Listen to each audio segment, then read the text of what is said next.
Hi guys, welcome to Big Laws Official. Today I'm extremely excited. I'm talking strongman. We have the youngest man ever to get to the world's strongest man, the one and only Kevin Nee. Kevin, it's been a long time, buddy. It's awesome to have you on here. I'm so pleased you came on. How's things? Thanks for having me.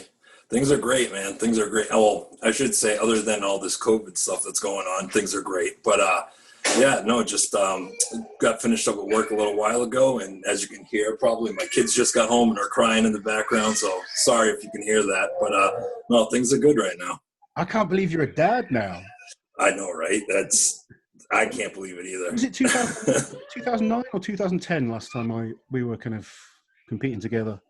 The last time I competed at World was 2009, but my last few international years was 2010, 2011, and I think I did an international show in 2000.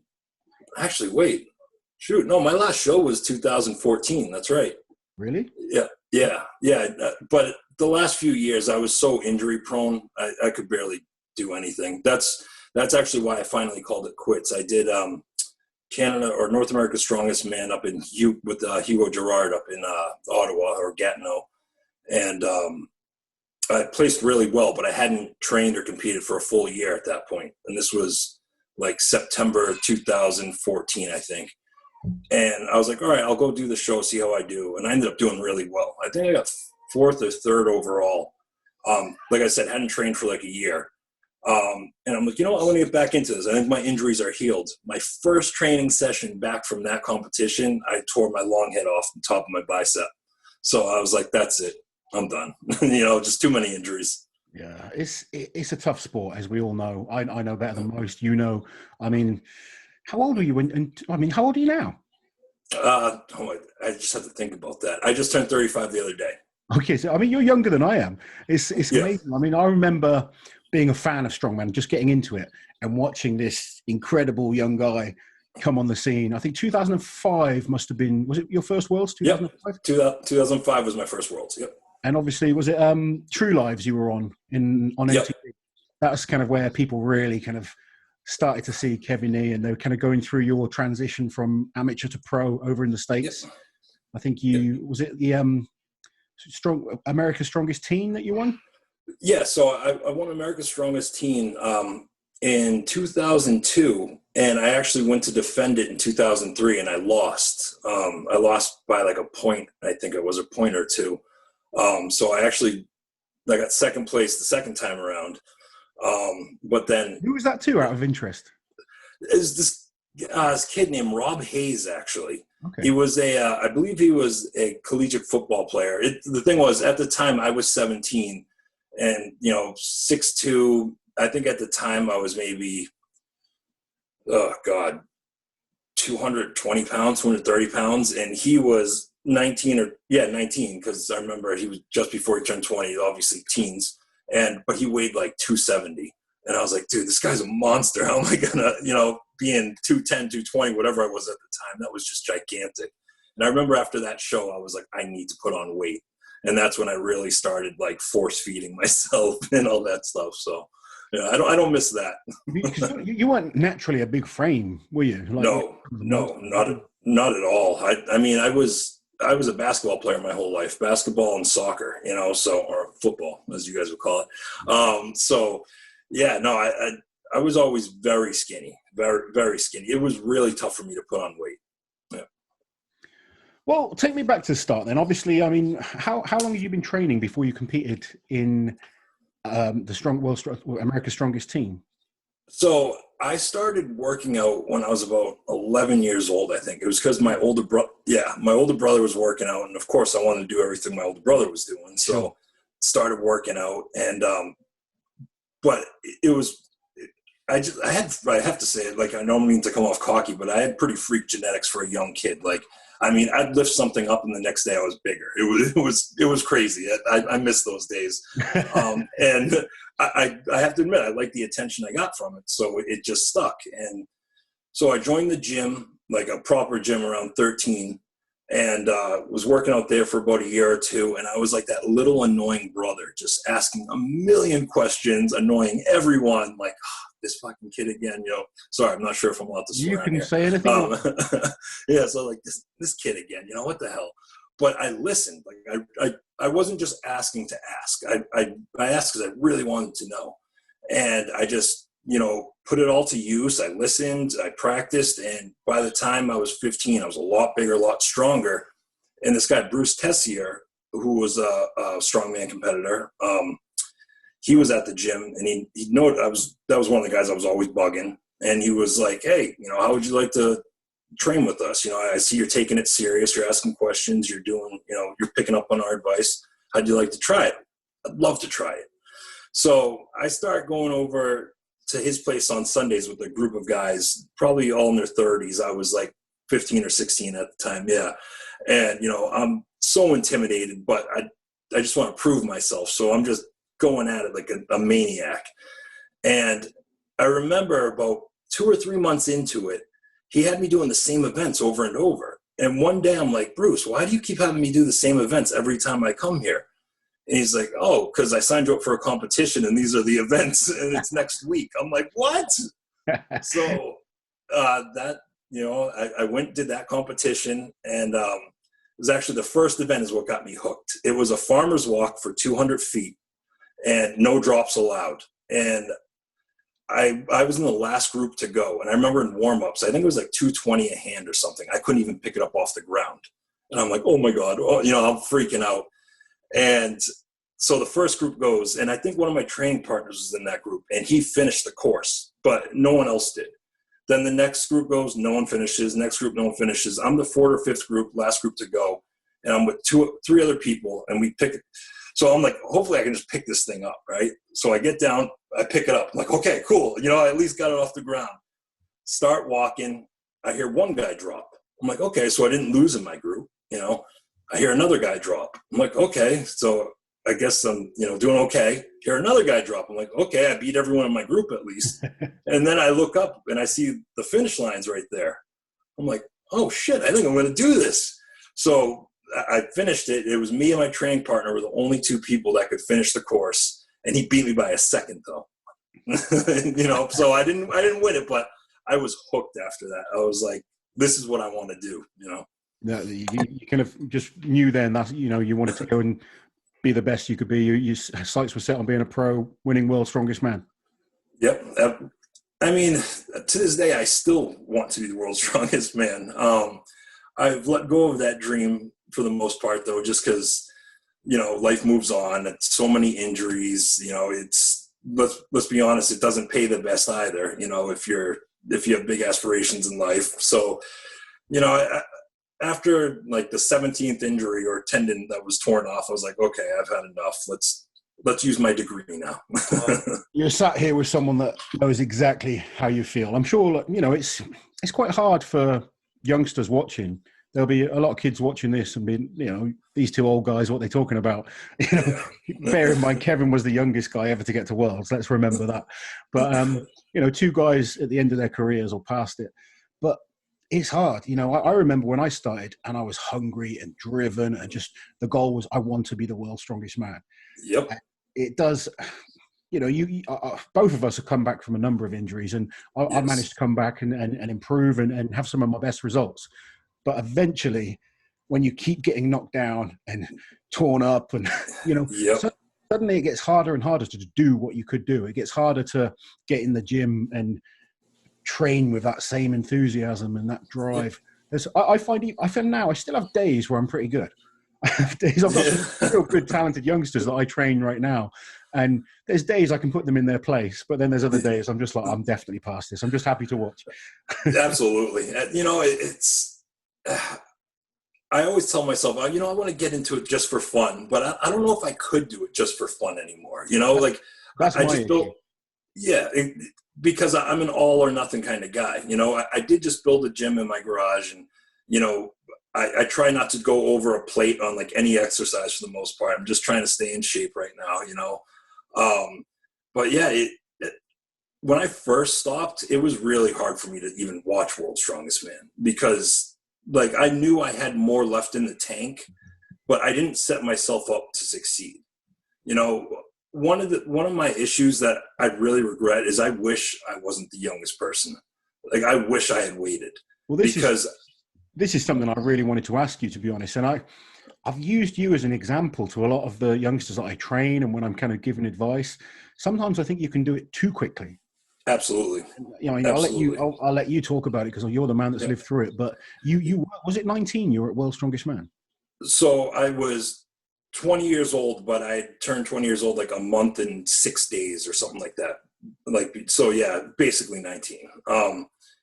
But there's several reasons why I wish I waited. One, because I pushed my body past what it was, far past the limits. And that's what you have to do in these kind of sports. But I mean, far past the limits of how young of a body I had. My tendons weren't even fully grown yet, and they're already getting torn off, you know? And so there was that issue, but then there was also the issue of I hadn't started a career yet, like a lot of guys. So with my parents, don't get me wrong, my parents were very supportive, but they didn't really like the sport. You know, especially when I started getting injuries, they kind of wanted me out of it, you know, so they were happy to see me stop. So without being in college, you know, never starting a real corporate job or anything like that, or, you know, whatever, just a real 9-to-5 job, I didn't really have a lot of income. So I was living off of my strongman earnings, you know, my strongman, you know, endorsements, sponsorships.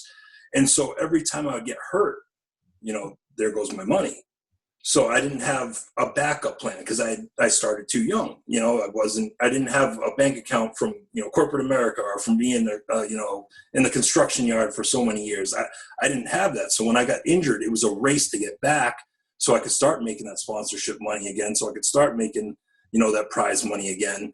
And so every time I'd get hurt, I would try to rush back in that sense. So I was too young physically. I was too young, you know, in just life, you know, not having the life experience, and just too young mentally too. I had a lot of fun. Don't get me wrong. We all had a lot of fun, especially in those days. But you know, I don't have any regrets because it was a phenomenal time in my life. I'll never forget it. But if I could do it over again, I probably would wait a few more years and just kind of take my time, let my body grow, you know, maybe even work, you know, a corporate job for a little while, or, you know, just doing something else to build up some money, because that's, you know, I didn't have the money at that point to build a gym like a lot of you guys did, or to, you know, to pay for all this extra equipment and all that stuff, because basically all my money that was coming in was strongman earnings, and it was going right back into the sport basically. So it's funny. I mean, your story is exactly the same as guys like myself, Terry Hollins, you know, a lot of us from kind of those days where we were trying to do the sport professionally. Yes. And killing ourselves to do it. Yep. You know, I mean, some of those stories then about you were rushing back to compete. I did exactly the same thing. I'd get an injury and I'd be like, oh, I've got to compete in 6 weeks' time. Otherwise I'm going to lose out. And, you know, when you're doing it to pay the bills, it starts putting a lot of pressure on, and then you stop enjoying it as well. 100%. It wasn't, I'm doing this because I love to do it. I'm doing this because I have to do it. Absolutely. And I mean, you know, I remember when I came over, actually you came over to train with Terry, and I went down to train, and we all stayed at Terry's. You know, we had some good training sessions back then. It was all good fun. Those were the best. Actually, I got a funny story. I don't know if you remember, but there was a spider in the house that day, and you and Terry were petrified. Yes, I do remember that. I don't know. In the world, the two of you were like, oh, it's a spider. Dude, we were like crawling away from it as fast as we. Oh my God, I do remember that. Those are the good old days. They're the good old days. But yeah, I mean, we've been all over the world together, and you know, I've said this to many of the guys I've spoken to and obviously competed with. We had a lot of fun, but we should have been a lot smarter. Yes, absolutely, 100%. And it's something 100%. I try to get across now to the youngsters coming up. Don't, you know, be pushed into doing lots of comps. Don't try and rush it. I mean, the sport's got better now. It's better than it was when we were lifting back then. But it's still not where it needs to be. Well, the weights that they're hitting are just unreal now. I mean, I remember the weights we were hitting when I was involved, and it was a big deal then. And the weights they're hitting now, like I think I technically had the world record for the deadlift in 2008, and that was 905 or 410 kilos. 410 now it's kilos. What was it, 500 kilos right now, or 501? 500 in comp, 501 at the feats of strength with Thor. I mean, and there's now a few guys sort of knocking on that 500 kind of barrier. Ridiculous. I mean, 1,000 pounds was absurd.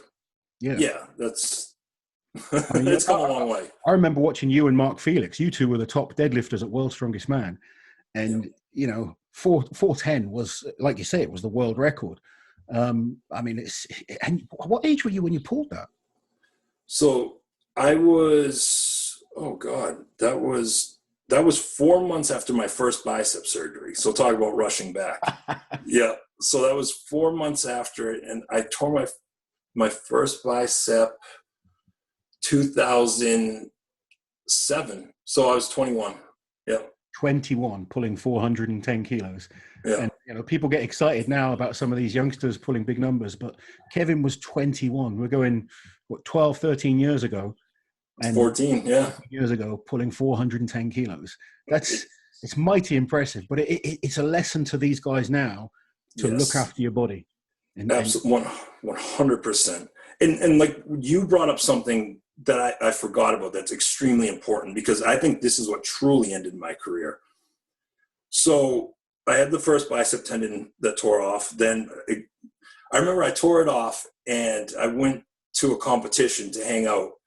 And I think it was Magnus Samuelsson and Sven Karlsson. They both came up to me. And this was like right towards the end of both their careers as well. And I'm very fortunate that I got to at least see them, because they were my heroes from a very young age. And they walked up to me and they go, "Do you know what this means?" I'm like, "No, what's it mean?" Like, "You're going to tear the other one next year." And they were like, "In a year to a year and a half, you're going to tear." I'm like, no. They're like, "Look at both of us." And they both pull up their arms, and they both have this, the scars were a lot different back then. Mm-hmm.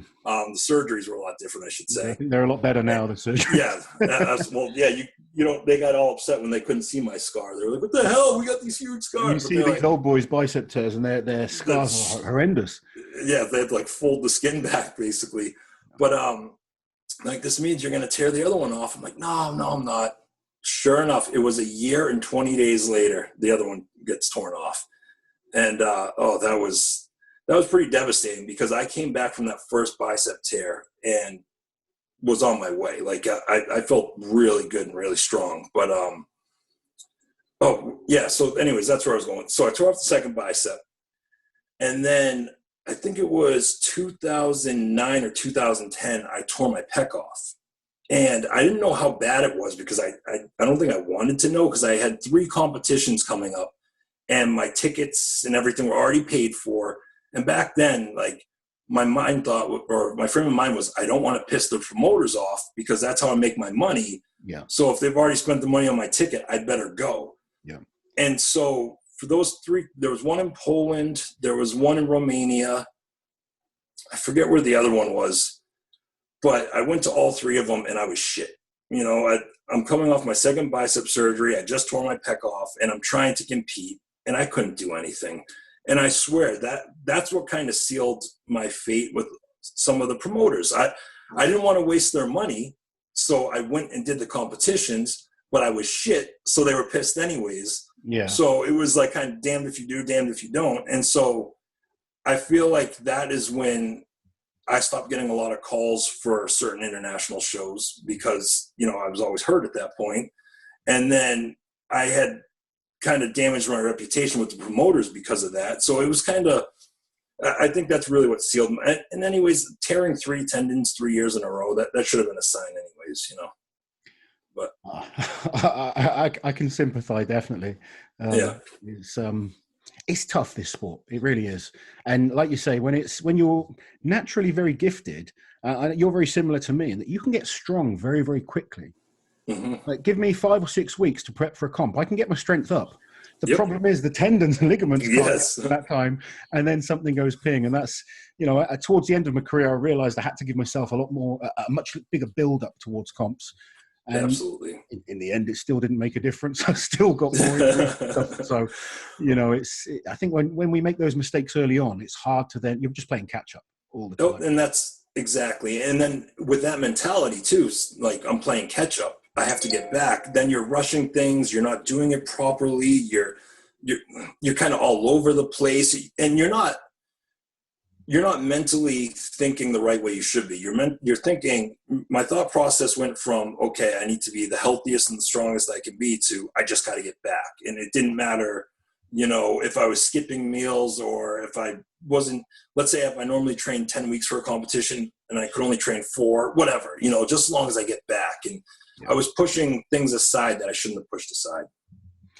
Well, it's always easy to look back and say we should have done things differently. Hopefully some people out there, youngsters on their way up will take some advice and really go on and be great athletes because of it. Because I really do feel if you do give yourself that little bit extra, I certainly feel with my own career, I could have been better than I was.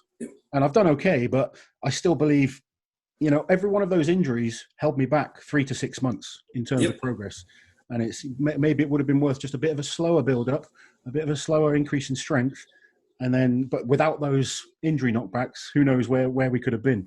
But think about how far you went as well too. Like you said, I remember. I think the first time I met you was at Terry's place. I think so. I think Terry, myself, and oh my God, why can't I think of his name? From Ice. Boris Harold. Boris, yes, thank you, Boris. Boris, we were all there training for Worlds, I think, and you were getting ready for Britain's or something like that. Or I was sort of just on my way up. I wasn't quite at that level yet, but Terry used to let me come down and train, and I was kind of closing in on those top few in the British scene. Well, I swear, it was like I met you one year, and then the next year you're just like this massive. Like I was like, what the hell? Like, why can't I grow like that? Like. Yeah, that's one thing I always envied about, some of you guys. You guys were just so big, and I'd always look at you guys like, how the hell am I going to compete with these guys? I think that's one of the amazing things about you. I mean, you turned pro at about, 250 pounds? Yeah, I think so. That's right. My first World's Strongest Man, I think they had me listed as 120 kilos. I think I was 242 or something like that. Yeah, so... competing against guys up at like 150, 160, 170, 180. Yeah.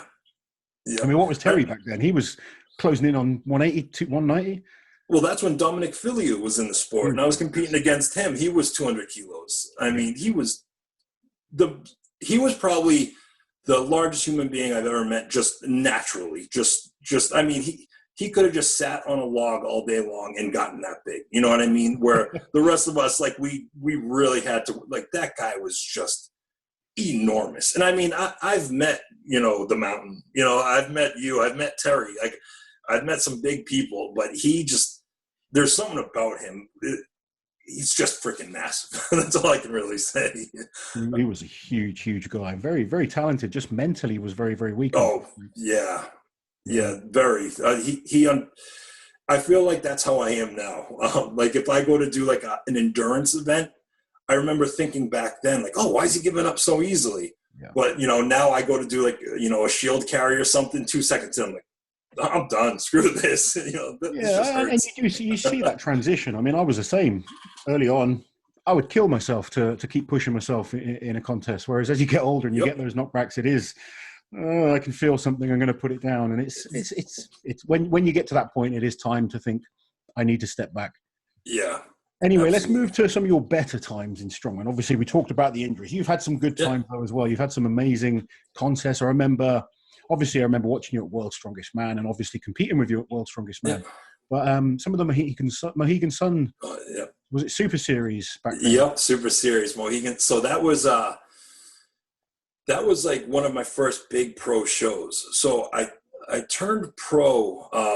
I turned lightweight pro at 18, and then I turned heavyweight pro at 19. And I think I was either the first or second person to ever have both light and heavyweight pro cards as well in the U.S.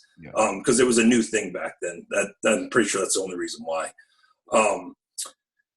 But my first pro show, I think it was Mohegan Sun Super Series. Colin Bryce was running the show.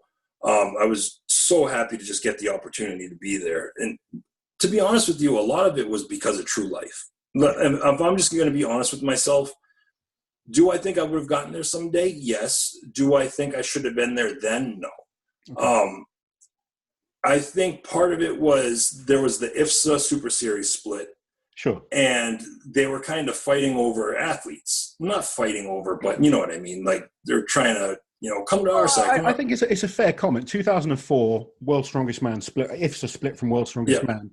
And let's be honest, most of the top athletes went with IFSA. Yep. But it gave an opportunity for new guys to come through. Yes, like myself and like Dave Osland. And Terry was in that kind of group. Yep. Mark Felix, he was probably there before, but lots of new guys came through from that split. Or even some of the guys that might have been holding on a bit too long were able to still go back to Worlds for one final year, and I have no problem. Yes, the big, like Travis Ortmeyer, Poundstone, Van Hatfield. Yeah, those guys were with IFSA. So I actually did Super Series show Mohegan Sun. Did okay. But then I don't remember if Brazil was first or if it was second. No, Brazil was second. And then I went to Brazil and did an IFSA show. And I won't, I'll touch on that later, actually. So I went to Brazil and did an IFSA show. I was down there for my birthday, actually. That was a good time. We'll get into some of those stories later. But after that, I got the call that I got selected for World's Strongest Man. And back then, I don't know if it's the same, when you signed up with the Super Series, you signed a contract saying, if invited to a show, I'll do it. And so I got invited to World's Strongest Man through the Super Series show. They're like, oh, if you go to do the Super Series or World's Strongest Man, you're banned from IFSA. Yeah. I'm like, but you guys knew I had this contract signed with them already. No, we don't care. So I was like, all right, well, then I'm doing World's Strongest Man. You signed a contract with IFSA or World's Strongest Man? No, so before I even did, I'm going to keep names out of this. Before I even did World's Strongest Man, I called someone who's very close to me, and they still are to this day. I just wish this never happened. And I asked this person, I'm like, hey, what do you think about this? And at first they told me not to sign it. And then they called back later and they're like, you know what? Screw IFSA. I know they're going to take you anyways. Just sign it, do what you need to do. So I signed it. And so did Super Series, did Brazil with IFSA, and then got invited like a week after to World's Strongest Man. I think this person found out before I did that I was getting invited. And they called me and they were like, if you go and do World's Strongest Man, you're banned and, I'm done with you. And I'm like, wait, you told me to sign the contract. It's in the contract saying. And so there's a little bit of a falling out there, but and how again, old were you? I mean, you were really young at the time as well. I was 19. Yeah. I was 19. So, I mean, I'm going to school. Tough position for a young kid to be put into. Yeah. And of course, I grew up watching World's Strongest Man. I used to watch it, every Christmas Eve and Christmas Day when I go to my Nana's house in Everett. And so I grew up watching it. So of course, like that's my goal. Like, yes, were the IFSA guys the stronger guys at the time? Absolutely. But my goal was never to be IFSA Strongest Man. It was to be the world's strongest man, The title is always, has been and always, from 1977, since its inception, it's been the biggest title to win in strongman. I remember when they tried to do the Fortissimus competitions and try to make that be the new, but it's just the name will never be beat, I don't think. And that's the issue. I mean, there's better competitions, but the title, the World's Strongest Man, is the biggest title, and it's the biggest TV production. So in terms of recognition and sponsorship, I mean, now you've got like the Arnolds is an incredible competition. The guys at the World Ultimate Strongman put on incredible competitions, but World's Strongest Man is still the title. Absolutely. Now, people in the know, though, in our sport know that, like, really the Arnold is kind of considered, if you win the Arnold, you basically can say you're world's strongest man. Well, you can't, but you know what I'm saying. Yeah. You can walk around saying, I'm the strongest dude on the planet. Yeah, pretty much. I actually, I got a bone to pick with Ode Hogan about that still. Okay. So I did so I used to do his show every year, especially living out in Arizona at the time. And he was out in California. It was just 4 or 5 hour drive. And I would do the Fit Expo every year. And for a long time, the Fit Expo was, the qualifier to the Arnold for the Americans. Yeah. And one year it was supposed to be number one would go to the Arnold and second would be the alternate. And this was one year where Carl Gillingham and I like dueled it out at the Fit Expo. I mean, he and I were 20 or 30 points above everyone else. And this field was, Jason Bergman, Dave Oslin. I think even Brian Shaw was there that year. So there were some big names, and I got second. And so I'm like, oh, nice. I'm going to Arnold finally. It might only be an alternate, but still I'm going to Arnold. Ode Haugen called me up like a week before and was like, yeah, Kev, I'm sorry, but Terry Todd asked me if I wanted to be the alternate, and it's my last chance, that I'm going to, probably be in shape to even participate. So I'm going to take your spot. I'm like, Ode, I did your competition to earn that spot. Don't do that to me. But again, I was young at the time, and Ode, I love Ode. He's like a father, he's a great guy. I had him on literally a week ago. It was. Oh, really? Yeah, great to chat to him. I haven't talked to him in quite a few years. I'd love to get in touch with him. He was honestly like a father figure. I would drive out to his place, every few weeks and stay over for a few nights and train. And that's what I loved about our sport is, you travel the world to basically have reunions with your friends.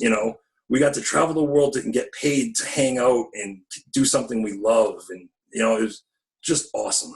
That from everyone from sort of our era and before, that seems to be the kind of same with all of us. Just the memories that we've got of going to different places, meeting different people, and just going at it. All of us want to win. We never hide that. Of course, we're in competition. It's game time. But afterwards, we all got on, enjoyed some good nights out together, and had some fun. But when it was game time, we all were there to compete hard and win, and it was fun times. It was. And we were good to each other too. Like you said, even though, I wanted to beat you, you wanted to beat me, if I needed chalk and I didn't have some, you would have handed it to me and vice versa. And you don't see that in a lot of sports, and I've heard that strongman isn't so much like that anymore as it used to be. Now I've been out of it for a while, so I don't know. There's still plenty of friendliness about. There's lots of guys that help out, at the drop of a beat. They'd lend you their belt or wrist straps or whatever. But there is some guys that are a bit more kind of just keep themselves to themselves. They're just there to do a job. Which is okay. Well, it's got a lot more professional, I guess. And, there's these people take themselves very, very seriously. They're building brands and the sport's getting bigger.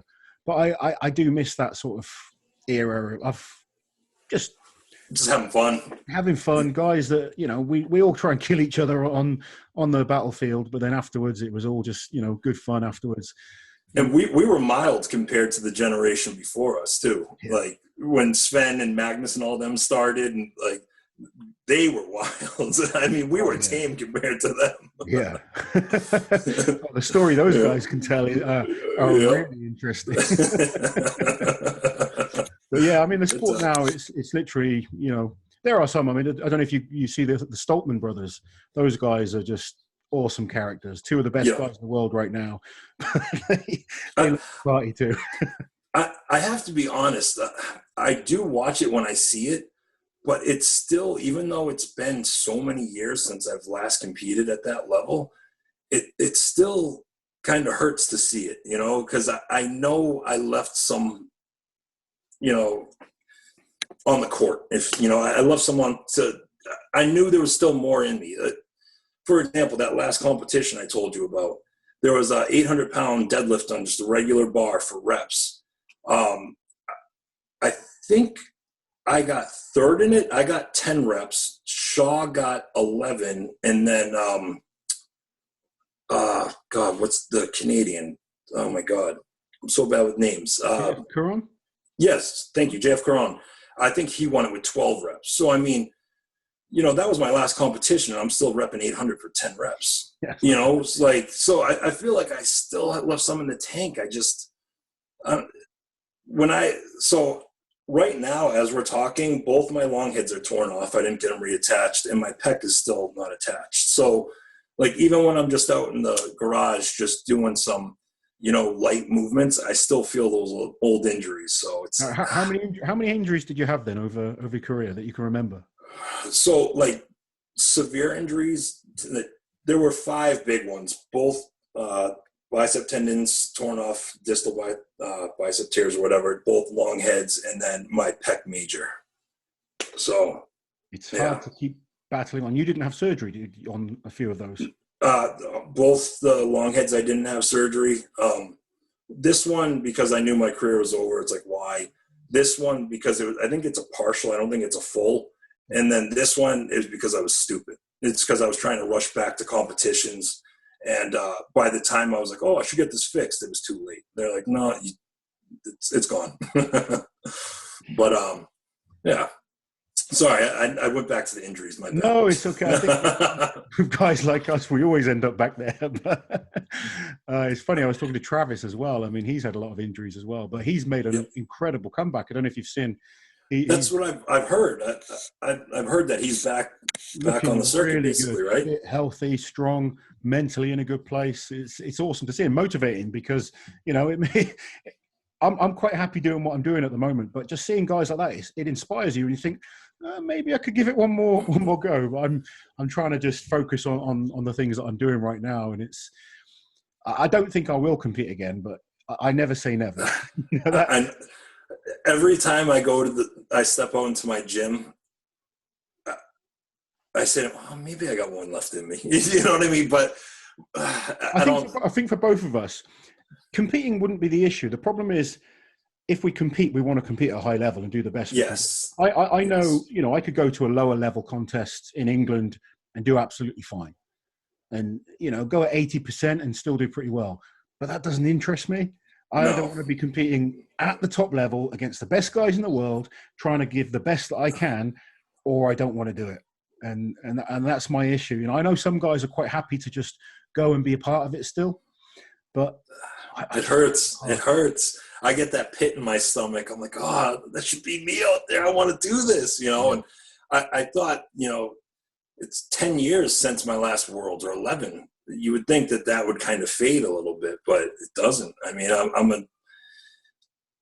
I've always wanted to be the strongest guy in the room. Like that was always my goal. I want to be not so much anymore, but I still have that flame in me. Now I'm definitely a geek these days, and now my thing is I want to be the smartest guy in the room. I know that's not going to happen, but that's what I know my brain can still grow. That's like the natural personality of all of us is whatever we do, we want to be the best at it. I think so. I think so. I don't think I think we only know one speed really, and that's all out, or just don't do it. Yeah. Yeah. I think it's important for athletes to move away from a sport. You've got to have something else to focus on. It's why I've kind of kept myself so busy, because if I wasn't busy doing all these other things that I'm doing now, I'd be sat around miserable thinking I'm not good enough. And it is very much like that. When I was competing, it was all about competing, and I wanted to be the best that I could be. I know you were exactly the same. And now I'm just trying to focus on a different area to keep me mentally stimulated and keep me mentally in a good place, to be honest, because I know you've suffered a bit with like mental health and stuff like that in the past. And it really can spiral into a quite a low place to be in, I think. And there's many of us in that similar position that I've spoken to. Well, one thing and you touched on mental health, and I'm kind of glad you brought that up, because that's something I've been trying to work on a lot lately. One thing that, some of the younger listeners out there, if you get injured, stay away from pain medication. That was also part of my downfall. Is I started having the surgeries, and the doctor I went to just started giving me pain medicine, pain for everything. And every time I get a new injury, he'd just up the dosage rate. And for a long time, I didn't realize what it was doing to me. It was, opiates. They're just, we know a lot more about them now than we did then, even though that was only, 12, 13 years ago. But, that made me so mentally weak. I was such a mentally strong person. And then those came into my life.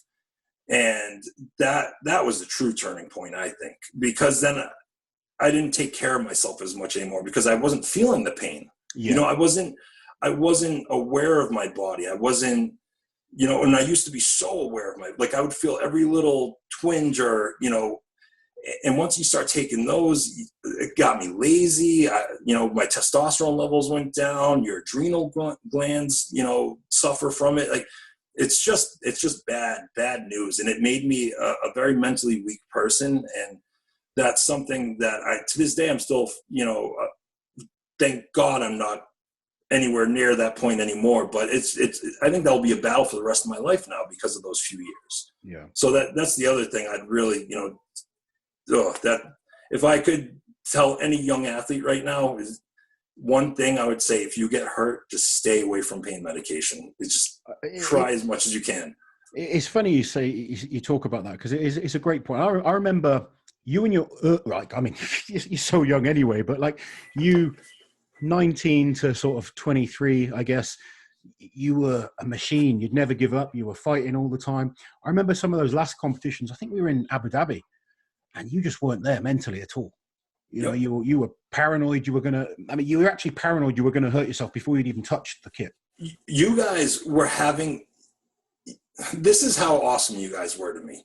You guys, even though we were competing against me for money, and that was pretty decent prize money for that kind of show. That show wasn't too bad, yeah. Yeah. I remember you guys like literally having to give me pep talks before every event. Like, Kev, get out of your own fucking head. Like, you're going to be okay. Like, you're going to be fine. Like, don't, in every single event, you guys would have to talk me off the ledge, and that's what I mean. I became so mentally weak, and maybe it wasn't all because of pain medicine, but it just, if I could do it over again, I would run so far and fast from those things. Like, and you're absolutely right. Towards the end, yeah, I don't know if it was, some of it was from the injuries too, but if I was doing an endurance event or something that was longer than just, one press or whatever, if I felt any twinge, I'd just drop it, because I was so scared I was going to get hurt again. And because I couldn't really feel what was going on, I didn't really know what I was feeling. So I just got scared and would drop the weight. So yeah, it's just, those are no good. Well, it's something that people can learn from, because I mean, I get asked all the time. People message me when they get injured and they're like, what can I do? What can I take? I've got a competition in 3-6 weeks time, whatever it might be. And my answer is always, there's always another competition. Yes. Don't rush to get back, because that's the beginning of the downward spiral. You rush to get back, you compensate in terms of movement, and then something else goes ping. And then you just get into that spiral. If you do get an injury, rehab it properly. Take your time. There is always another competition to come back to. Even if you have 2-3 years off, there's always more down the line. I mean, look what you just said about Travis. What is that, a 10-year hiatus maybe? And now he's back at the top again? Yeah. It can be done. It can be done. So what's the extra 3 months of healing? Yeah. You see guys like Nick Best still going strong in his 50s. Mark Felix still going strong in his 50s. They've kind of looked after their bodies. They haven't tried to, kill themselves to do it instantly fast. And they're still going and still performing well, which is... Well, and what's a similarity between, Nick and Felix too? Nick Best and Mark Felix, they both, they got into strongman later in life. I think they were both in their late 30s when they got into strongman. They already had careers. They were already settled.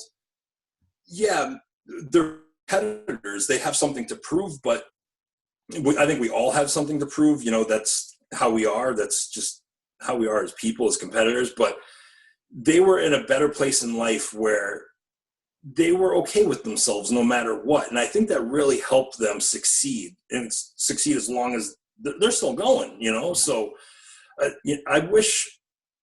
I think people did sit me down and talk to me and say, hey, slow down. But I don't think I wanted to hear it, to be honest with you. And unfortunately, I think there's going to be a lot of kids who do see this that are going to say, that's what every old guy says. You know what I mean? And unfortunately, a majority of them are going to have to find out for themselves. We all have to learn the hard way sometimes. Yeah. If they can take just little snippets that help them along the way, then it's worth hearing it. And, you've got a great story to tell. But let's move on to now, because obviously, I mean, you say 2014 was the last time you competed. Yeah, that was my last competition. I remember young, excited Kevin. You're a dad now. You're married. You're working. Yeah. Tell us what you're up to. So my wife, Carly, we've been married for 3 years now. Well, shoot, it's going to be coming up on 4, I think. Don't get that wrong. Yeah. I have a little girl who's 3, Ava, and I have a son, Aiden, who's 16 months old right now. It's just awesome. I love being a dad. It is so stressful. Good choice of name. Crazy. My oldest daughter's an Ava, so. Oh, really? Yeah. Hell yeah. I love that name. I love that name. Ava Marie. Yep. And then it's just wonderful being a dad. I absolutely love it. It is so hard. It's so challenging. They don't tell you how hard it is. It's the hardest thing I've ever done in my life. World's Strongest Man is a cakewalk compared to being a parent. I've literally just started a 12-week transformation diet. So I've got to do cardio and stuff like that. I'm eating really clean. And today I took my 2.5-year-old to soft play. Going around a soft play with a 2.5-year-old is way, way harder than 40 minutes on the treadmill or something like that. Seriously. So hard. I'm way too big for these kind of things. And she's trying to... Especially because... Yep. Sorry, yeah. Oh, no, we're having to bend over and get down to them, and it's like, oh, wait, no, that hurts. And now, because I've got like knee issues and ankle issues, and you're trying to crawl along, if you had a camera in there, people would be absolutely... Oh, that they would be dying. They'd be in stitches. But we do it no matter what, just to keep them happy. Yep. And so that's my home life. And I actually met Carly. So when I stopped competing, I was like, I got time to use my degree. And so I have a degree in supply chain management, and I started working at Staples. Do you guys have Staples over? We know of Staples. Yeah. Yeah. So their corporate office is and also I moved back to the East Coast after Arizona. So I moved back to the East Coast in about 2013, I think it was.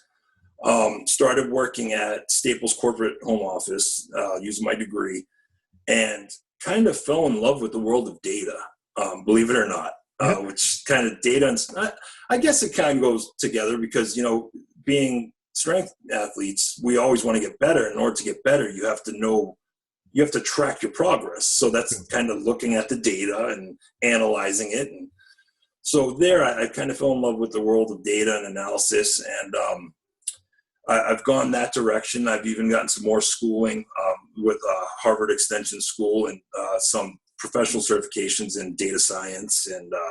And now I'm a manager of merchandise planning, data analytics, and business intelligence tools for this company called Global Partners. And I absolutely love it. I love it. I'm such a nerd now. Like, all I want to do is talk about like formulas and codes and like, how do I write this code? How do I write this formula? And how do I make this model? How do I combine these two data sets? It's just, I absolutely love it. I think it's great that you've got something that you're passionate and interested about, because it goes back to that thing we said about earlier with athletes. If we don't have something to focus on, you can go in that, that spiral. And I think it's just important to have whatever it might be for anyone, if a different sport or some kind of hobby or work and business, whatever your passion is, as long as you've got something that gets you out of bed in the morning, keeps you driving forward, it keeps I couldn't agree more. I always did better when I had a very regimented schedule. My better years were probably towards the end of college, when I was a full-time student, basically full-time at a nightclub, and then strongman. So like every morning I woke up, did my classwork, then I, went and trained, and then I went to work, and then I would work till about 2-3 in the morning, go home, sleep, get up, 10, 11, do it all over. And it was just like, I never stopped going.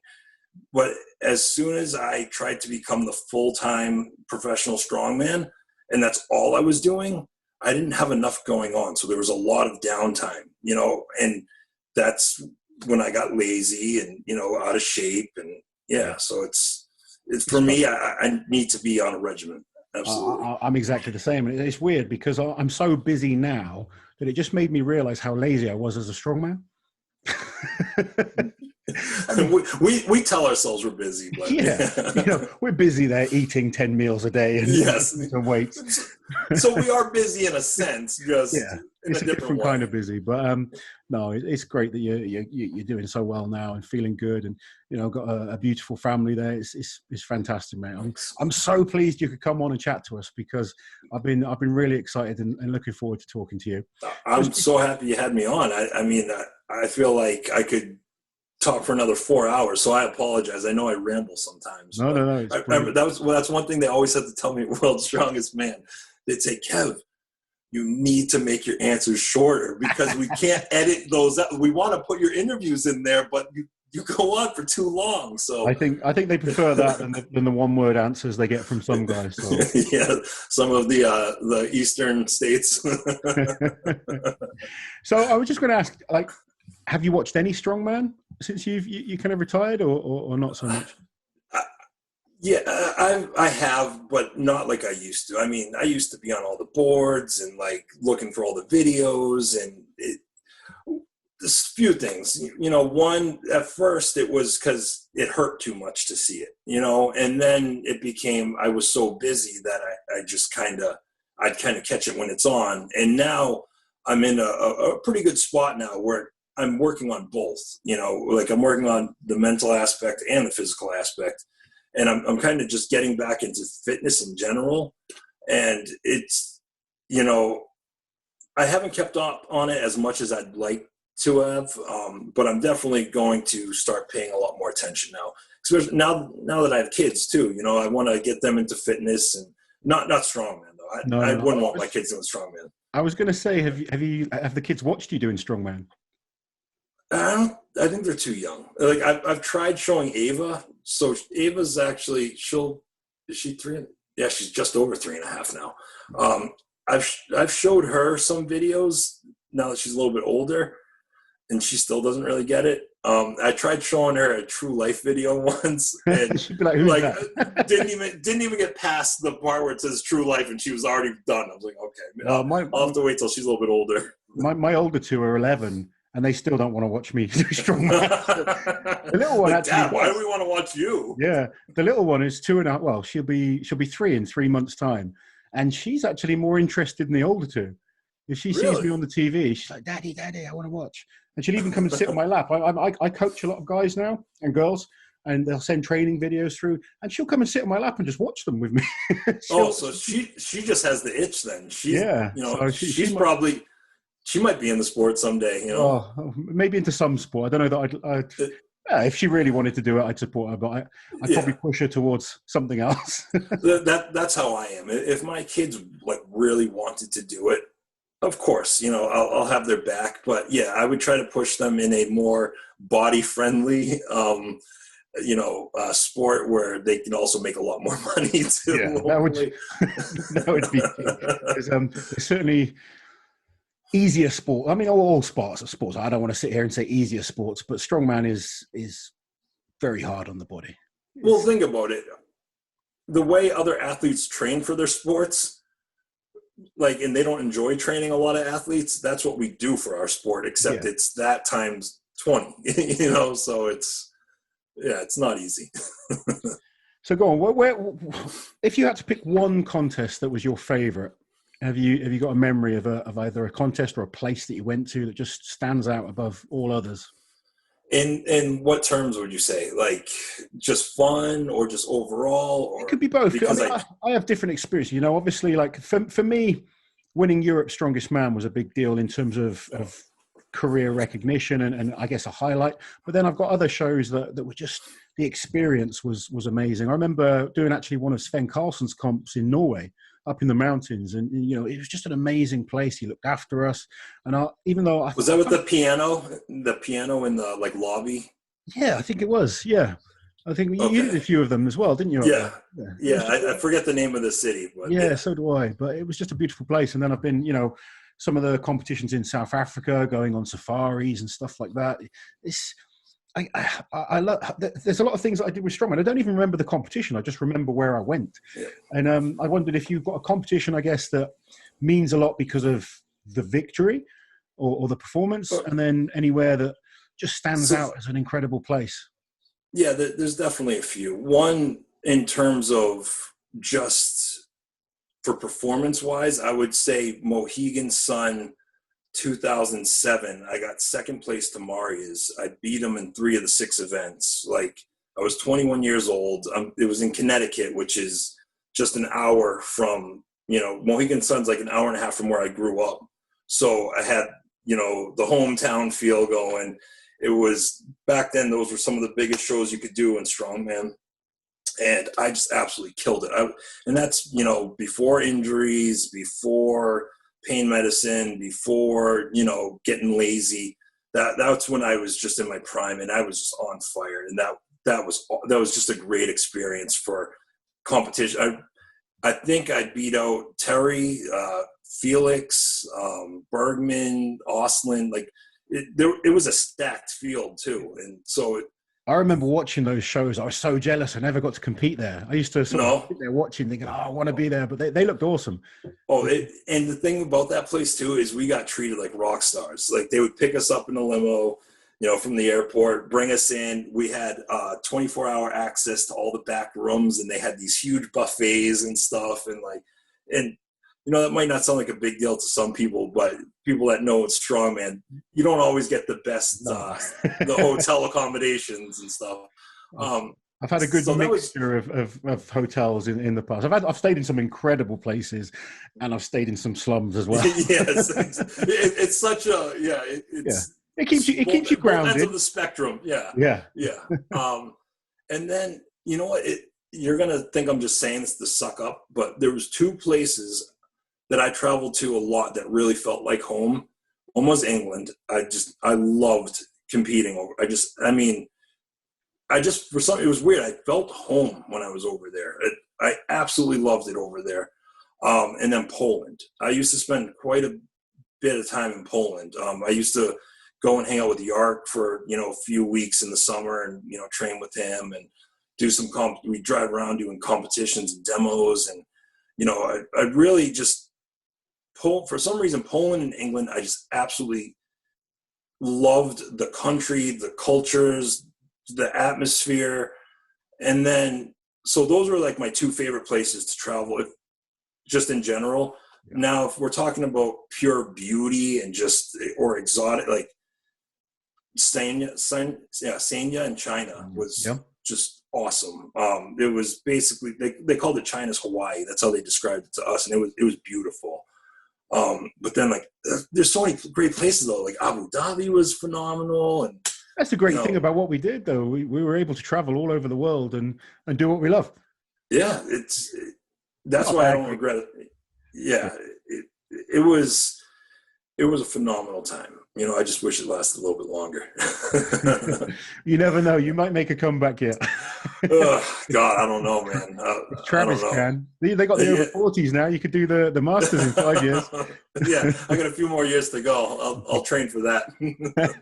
Rehab and get yourself ready for the Masters shows. That's about how much time I would need. So 5 years. Yeah. So, So I guess that was kind of a shit answer. So I apologize. But yeah, in terms of competing, let's Mohegan Sun stands out. Back when, especially in those days when Marius was at his prime, Poland was an amazing place to go to. They had so many awesome. big crowds when you competed over there. And I think the fans in England are probably, people might say I'm being biased because I'm obviously British and, proud of all the fans. No, you guys have awesome fans. We have incredible. You guys have awesome fans. Yeah. I mean, you have to at one point come over to one of the big shows over here.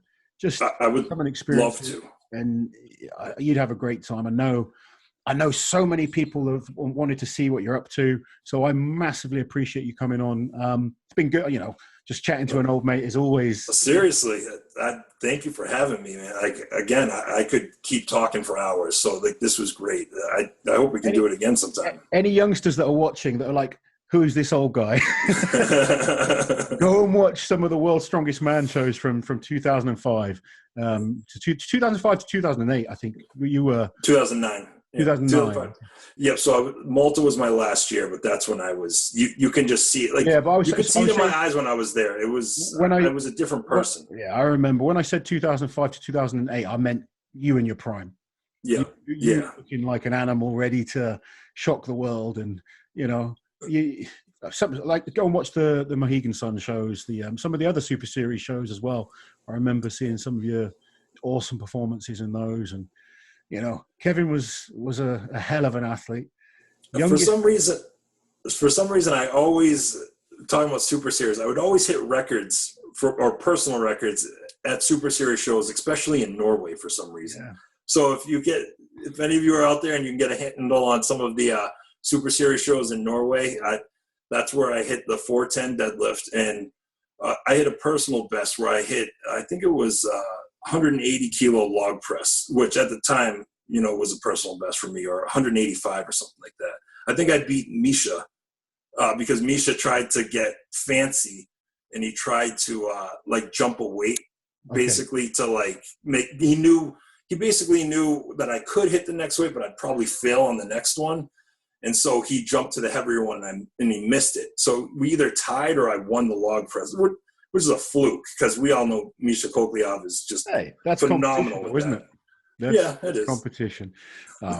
It's a shame because you and me both, we probably weren't at our best at World's Strongest Man. We tended to do better at some of the one-day shows, but it's been a good ride, man. Yeah, no,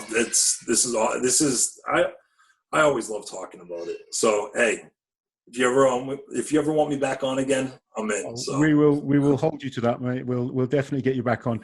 I know you're not a huge social media kind of guy, but if anyone wants to find you, is there anywhere they can find you on social media? So I still have Facebook, but I don't really go on it. For anyone that wants to contact Kevin on Facebook, don't bother. Yeah, people will be like, "Why didn't you ever accept my friend request?" I'm like, "Sorry, I didn't know you requested." But I do have. For some reason, I just started up on Twitter like a month or two ago. Okay. So I don't know what my Twitter handle is.